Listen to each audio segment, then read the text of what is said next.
नमस्कार दोस्तों, स्वागत है आप लोगों का मामा जी फैक्ट में। आज हम लोग बात करेंगे आज़ादी के अमृत महोत्सव के बारे में।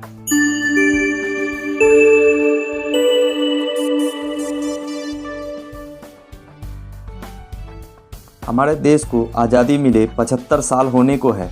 इसी वजह से इस वर्ष भारत सरकार ने 75वें स्वतंत्रता दिवस पर 13 से 15 अगस्त तक आज़ादी का अमृत महोत्सव हर घर तिरंगा फहराकर मनाने की पहल की है। हमारे देश के प्रधानमंत्री की पहल है कि हमारे देश के हर घर तिरंगा फहराया जाए।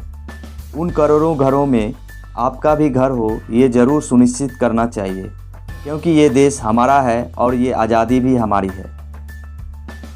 झंडे को फहराने के लिए कुछ नियम कानून बने हैं, जिसे फ्लैग कोड ऑफ इंडिया कहते हैं। फ्लैग कोड ऑफ इंडिया 26 जनवरी 2002 को लागू हुई थी, जिसमें झंडा फहराने के कुछ नियम बनाए गए थे।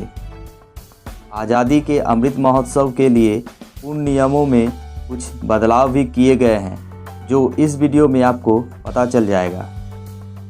15 अगस्त 1947 से पहले 22 जुलाई 1947 को ही भारतीय संविधान सभा के द्वारा तिरंगा को एडॉप्ट कर लिया गया था।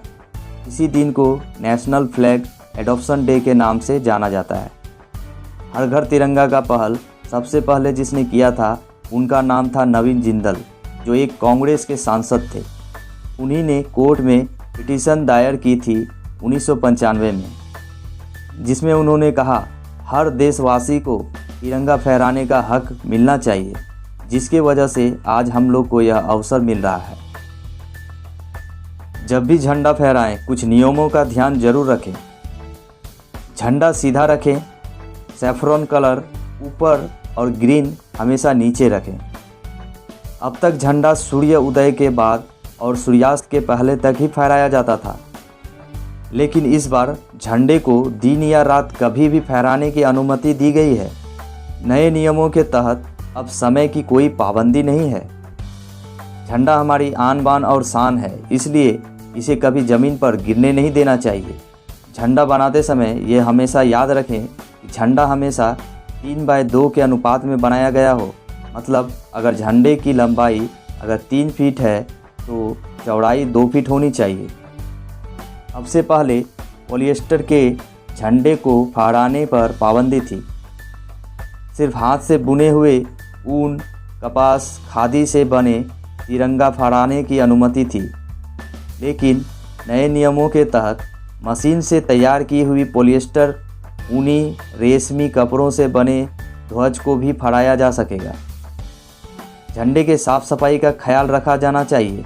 झंडे पे गंदे हाथ, जूठे हाथ नहीं लगाना चाहिए। झंडे पर कुछ भी लिखना गैर कानूनी है। झंडे के मध्य नीली रंग से बनी अशोक चक्र की तिल्लियों की संख्या हमेशा 24 होनी चाहिए।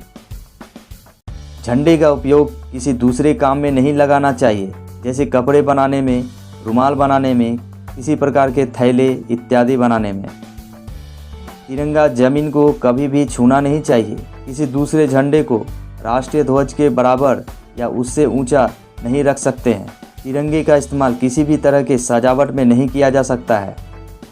तिरंगा हमारी पहचान है, हमारी आन बान शान है। राष्ट्रीय ध्वज देश के सम्मान का प्रतीक है, और देश का सम्मान मतलब हमारा खुद का सम्मान।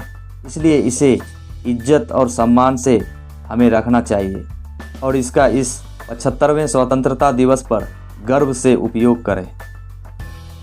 हमारे राष्ट्रीय ध्वज का अब तक का सफ़र हम देखते हैं कि 1906 से 1947 तक में हमारे राष्ट्रीय ध्वज का रंग रूप कैसा था।